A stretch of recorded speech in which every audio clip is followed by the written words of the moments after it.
മനസ്സിലാക്കേണ്ടതുണ്ട്. അതുകൊണ്ട് ഞാൻ നീട്ടി പറയുകയല്ല. അതുകൊണ്ട് തന്നെ നമ്മുടെ മഹാന്മാരെ വളരെയധികം സ്നേഹിക്കുന്നവരാകണം നാം നോക്കേണ്ടത്. ഈ കാലഘട്ടം എന്ന് പറഞ്ഞാൽ ഏതെങ്കിലും ഒരു ലീഡർ ആയാൽ പിന്നെ അവനെ ഫോളോ ചെയ്യലാണ്. അവനിക്ക് ദീനുണ്ടോ, ദുനിയാവുണ്ടോ, ഇസ്ലാം എന്താണ്, ഈമാൻ എന്താണ് ഒന്നും അറിയില്ല, ഷർത്തുകൾ അറിയില്ല. അവനെ ഫോളോ ചെയ്യുന്ന കാലമാണ്. അവനിക്ക് ദീനായിട്ട് ഒരു ബന്ധവുമില്ല. അങ്ങനെ ഫോളോ ചെയ്യുന്നവരെ നാം ആയി പോകാൻ പാടില്ല. നമ്മളുടെ മുൻഗാമികളായ മഹാന്മാർ എത്രയോ കാലങ്ങൾക്ക് മുമ്പ് പറഞ്ഞു, ഞാൻ സ്വാലിഹീങ്ങളെ മഹാന്മാരെ ഇഷ്ടം വെക്കുന്നു എന്ന്. അതുകൊണ്ട് തന്നെ എന്റെ മുഅ്മിനീങ്ങളോട്, മുത്തു മുഅ്മിനീങ്ങളോട് ഞാനൊരു ഉപദേശമായിട്ട് പറയുകയല്ല, എന്റെ മനസ്സിനോട് ഉപദേശിച്ച് നിങ്ങളോട് ഈ സന്ദേശം കൈമാറട്ടെ. നമ്മൾ ഫോളോ ചെയ്യേണ്ടത്, നമ്മൾ പിൻപറ്റേണ്ടത്, ഏത് കാര്യത്തിലും നമ്മൾക്ക് തീരുമാനമായിട്ട് നമ്മൾ അംഗീകരിക്കേണ്ടത് റഈസുൽ ഉലമ എന്ന് പറഞ്ഞു, സുൽത്താനുൽ ഉലമ എന്ന് പറഞ്ഞു, ജിബ്രി മുത്തുക്കോയ തങ്ങൾ എന്ന് പറഞ്ഞു എന്നാണ്. അല്ലാതെ ഏതെങ്കിലും ഒരുത്തൻ, ഏതെങ്കിലും ഒരു അലവലാതി, തീരുമാനിച്ച് ബന്ധമില്ലാത്തവൻ അവിടെ എന്തെങ്കിലും ഒരു വിഷയത്തിൽ തീരുമാനം പറഞ്ഞാൽ അത് അംഗീകരിക്കുന്ന വ്യക്തികൾ നാം ആരുമായി പോകാൻ പാടില്ല. അവിടെ നമ്മൾ നോക്കേണ്ടത് എന്താണ് ഇവിടുത്തെ മഹാന്മാർ, സുൽത്താനുൽ ഉലമ എന്താണ് പറഞ്ഞത്, ജിബ്രി മുത്തുക്കോയ തങ്ങൾ എന്താണ് പറഞ്ഞത്, അതുപോലെ തന്നെ റഈസുൽ ഉലമ എന്താണ് പറഞ്ഞത്. തീരുമാനം, ആ തീരുമാനത്തെ അംഗീകരിച്ചാലേ നമ്മൾക്ക് രക്ഷപ്പെടാൻ കഴിയുള്ളൂ. ഇത് എവിടെ നിന്ന് കിട്ടിയ മാതൃകയാണ്? മഹാന്മാരായ സ്വഹാബത്ത്, അവർ ഹബീബായ തങ്ങൾ ഒരു തീരുമാനം പറഞ്ഞാൽ പിന്നെ അതിനെ എതിർ പറയുന്നവരായിരുന്നില്ല, അതിനെ അംഗീകരിക്കുന്നവരായിരുന്നു എന്നത് സ്വഹാബത്തിന്റെ അനുസരണത്തിന് എത്രയോ തെളിവുകളുണ്ട്. ഞാൻ അതിലേക്കൊന്നും കടക്കുന്നില്ല. മഹാനായ അബ്ദുല്ലാഹി ഇബ്നു റവാഹ റളിയല്ലാഹു അൻഹുവിന്റെ ചരിത്രം നമ്മുടെ മദ്രസയിലെ കിതാബുകളിൽ നമ്മളുടെ വിദ്യാർത്ഥികൾ, എഡ്യൂക്കേഷണൽ ബോർഡ് ഓഫ് ഇന്ത്യയുടെ സിലബസിൽ പ്രവർത്തിക്കുന്ന, അവിടെ മദ്രസയിൽ പഠിക്കുന്ന വിദ്യാർത്ഥികൾ പഠിക്കുന്ന ഒരു ചരിത്രമുണ്ട്. മഹാനായ ഹബീബായ തങ്ങൾ ഒരു ദിവസം അതാ സഹാബത്തെ എങ്ങനെ ദീന് പറഞ്ഞുകൊണ്ടിരിക്കുകയാണ്. ആ സമയത്താണ് മഹാനായ അബ്ദുല്ലാഹി ഇബ്നു റവാഹ ഇങ്ങനെ വരികയാണ്, വലിപ്പം വൈകിട്ട് വരികയാണ്. വന്നിട്ട് റോട്ടിലാണ് അബ്ദുല്ലാഹി ഇബ്നു റവാഹ ഉള്ളത്. ആ സമയത്ത് ഹബീബായ തങ്ങൾ സഹാബത്തിനോട് ഇജ്ലിസു, ഒന്ന് പ്രസംഗത്തിന്റെ ഇടയിൽ വേറൊരു ഉസ്താദെല്ലാം നിർത്തുന്നതാണ് നമ്മുടെ ചടപ്പോൻ, അങ്ങനെ നിർത്തിയിട്ട് ഒന്ന് ഇജ്ലിസു എന്ന് പറഞ്ഞതാണ്. ഇന്ന സ്വഹാബത്തിനെ ഒന്ന് ഇരുത്തിയതാണ്. അബ്ദുല്ലാഹി ഇബ്നു റവാഹ പള്ളിയിലെത്തിയിട്ടില്ല, പള്ളിയുടെ പുറത്താണ്. ആ എത്തിയ സ്ഥലത്ത് ഇജ്ലിസു എന്ന് പറയുമ്പോൾ എവിടെയാണ് എത്തിയത്? ആരും അങ്ങോട്ട് വെക്കാതെ അവിടെ തന്നെ ഇരുന്നു എന്ന് ചരിത്രകാരന്മാർ, മഹാന്മാർ ഈ ചരിത്രം രേഖപ്പെടുത്തി വെക്കുകയാണ്. അത്രത്തോളം അഭിമായ തങ്ങളെ അംഗീകരിച്ചവരായിരുന്നു സഹാബത്ത്. ഒരുപാട് തെളിവുകളുണ്ട്. ഉഹുദിന്റെ രണാങ്കണത്തില്, അതാ ഉഹുദിൻ യുദ്ധത്തില് വഫാത്തായ ഹംസ റളിയല്ലാഹു അൻഹുവിന്റെ ആ ജനാസ കാണാൻ വേണ്ടി അവിടുത്തെ അനുജത്തിയായ ശഫിയ ബീവി റളിയല്ലാഹു അൻഹ വരികയാണ്, ഓടി വരികയാണ് ഉഹുദ് മലയിലേക്ക്.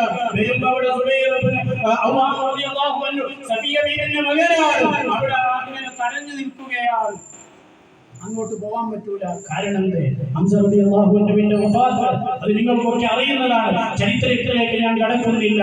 പോകണ്ട എന്ന് പറഞ്ഞിട്ട് മകൻ തടഞ്ഞു നിന്നപ്പോ മകന്റെ നെഞ്ചത്തേക്ക് ഇങ്ങനെ നോക്കിയിട്ട് പറയുന്നു, നീ ഇവിടെ നിന്ന് മാറ്, എനിക്ക് എന്റെ ജ്യേഷ്ഠന്റെ മയ്യത്ത് കാണണം.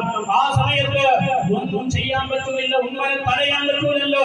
അപ്പോൾ മകൻ പറഞ്ഞു, ഹബീബായ തങ്ങൾ പറഞ്ഞിട്ടുണ്ട്, ഹബീബായ തങ്ങൾ പറഞ്ഞിട്ടുണ്ട്,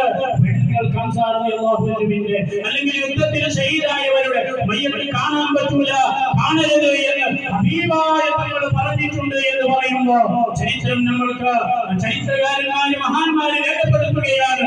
മഹാനായ മഹദിയായ ആ ഉമ്മ കാലിൽ മുമ്പോട്ട് വെച്ചത് നേരെ മുമ്പോട്ട് വെക്കാതെ പിറകോട്ടെടുത്തിട്ട് അവിടെ നിന്ന് തന്നെ മടങ്ങിപ്പോയി. ഹബീബായ തങ്ങളോടുള്ള അനുസരണത്തിന്റെ, അല്ലെങ്കിൽ നബി തങ്ങൾ പറഞ്ഞത് സ്വഹാബത്തും ആ കാലഘട്ടത്തിൽ ജീവിച്ചവർ കേട്ടു എന്നതിന്റെ തെളിവുകളാണിത്. എന്നാൽ ഇന്ന് ഹബീബായ തങ്ങളില്ല എന്ന് പറഞ്ഞിട്ട് നമ്മൾ അനാഥകളാണോ? അല്ല. ഹബീബായ തങ്ങൾ നമ്മളെ ഏൽപ്പിച്ചു പോയി. നേരത്തെ ഉസ്താദ് പറഞ്ഞില്ലേ, ഘനപ്പെട്ട രണ്ട് കാര്യങ്ങൾ എപ്പോഴും വായിക്കുന്ന ഹദീസാണ് ഈ ഹദീസ്. ഘനപ്പെട്ട രണ്ട് കാര്യങ്ങൾ നിങ്ങളെ ഏൽപ്പിച്ചിട്ട് ഞാൻ പോവുകയാണ്. ആ കാര്യത്തിൽ നിങ്ങൾ വളരെയധികം ശ്രദ്ധിക്കണം. അതിലൊന്നാണ് അവിടുത്തെ അഹ്ലുബൈത്ത്. അഥവാ നബി തങ്ങളുടെ രക്തം ശരീരത്തിലോടുന്ന തങ്ങന്മാർ, അപ്പൊ ആ തങ്ങന്മാർ ഒരു തീരുമാനം പറഞ്ഞാൽ പിന്നെ അതിന് എതിർ പറയാൻ പറ്റൂല. അല്ലെങ്കിൽ ഇവിടെ ജിബ്രി മുത്തുക്കോയ തങ്ങൾ, അല്ലെങ്കിൽ മഹാന്മാരായ സുൽത്താനുൽ ഉലമ, അല്ലെങ്കിൽ റഈസുൽ ഉലമ ഏതെങ്കിലും ഒരു നാട്ടിൽ നടക്കുന്ന, അല്ലെങ്കിൽ ഈ സമുദായത്തിൽ ഇന്ത്യയിൽ അല്ലെങ്കിൽ ലോകത്തിൽ എവിടെയെങ്കിലും നടക്കുന്ന ഒരു പ്രശ്നത്തിന് ഒരു തീരുമാനം പറഞ്ഞാൽ, ഏതെങ്കിലും ഒരുത്തൻ അവന്റെ കാര്യലാഭത്തിന് വേണ്ടി അതിനെതിരെ ഒരു തീരുമാനം പറഞ്ഞാൽ അതിനെ അംഗീകരിക്കുന്ന, അത് പറഞ്ഞത് ശരിയല്ലേ എന്ന് തലയാട്ടുന്ന വിഡ്ഢികൾ നാം ആയി പോകരുത്. അത്തരം ബുദ്ധിയില്ലാത്ത വിഡ്ഢികളായി പോകരുത്. നമ്മൾക്ക് മാതൃക സ്വഹാബത്ത് പഠിപ്പിച്ചിട്ടുണ്ട്. അഭിമായ തങ്ങൾ പറഞ്ഞിട്ടുണ്ട്, എന്റെ ശേഷം എന്റെ അനന്തരക്കാർ അഥവാ അമ്പിയാക്കളുടെ അനന്തരക്കാർ. അതാരെ പറഞ്ഞു? പണക്കാരനെ പറഞ്ഞില്ല, വലിയ വലിയ പണക്കാരെ പറഞ്ഞില്ല. എന്റെ അനന്തരക്കാർ അത് ഉലമാക്കളാണ്, ആലിമീങ്ങളാണ്. ഇത് ഹബീബായ തങ്ങൾ പറഞ്ഞതാണ്. ഈ വാക്യം നിന്ന് നമ്മൾ മനസ്സിലാക്കേണ്ടത് എന്താണ്? എന്റെ ജീവിതകാലത്ത് സ്വഹാബത്തെ അംഗീകരിച്ചിട്ടുണ്ടെങ്കിൽ എന്റെ അനന്തരക്കാരായ ആലിമീങ്ങളെ ആ കാലഘട്ടത്തിൽ ജീവിക്കുന്ന നിങ്ങളും അംഗീകരിച്ചു കൊള്ളണം എന്ന ഒരു താക്കീത് ഇതിലൂടെ നാം മനസ്സിലാക്കേണ്ടതുണ്ട് എന്ന് മാത്രം സാന്ദർഭികമായി ഓർമ്മപ്പെടുത്തി മഹാനായ നമ്മൾക്ക് എന്നും ഒരു അഭയ കേന്ദ്രമായി ഇന്ന് നമ്മളോടൊപ്പമില്ല. നമ്മൾക്ക് പോയിട്ട് മുമ്പിൽ കണ്ടിട്ട് സംസാരിക്കാനും വെള്ളത്തിൽ ഊതിക്കാനും നമ്മൾക്ക് കഴിയുന്നില്ല. ഇന്ന് നമ്മളിൽ നിന്ന് മറഞ്ഞു നിൽക്കുകയാണ്. അത് കൂടത്തെ തങ്ങൾ എന്ന് പറഞ്ഞാൽ അത് ഒരാളല്ല, ഒരു പ്രസ്ഥാനമാണ് നമ്മളിൽ നിന്ന് നഷ്ടപ്പെട്ടു പോയത് എന്ന് പറഞ്ഞാൽ തെറ്റാകൂല. മഹാനായ സാദാത്തിന്റെ ഹദ്റത്തിൽ പോകുന്നവർ, ഞാൻ പറഞ്ഞു, ഒരു വെള്ളം എടുത്തോണ്ട് പോകണം, മഖാമിൽ വെച്ചിട്ട് സിയാറത്ത് ആക്കിയിട്ട് ആ വെള്ളം എടുത്തോണ്ട് വന്ന് കുടിച്ചാൽ അതിന് ശിഫയുണ്ടാകും. നിങ്ങൾക്കൊക്കെ അറിയാം. മഹാനായ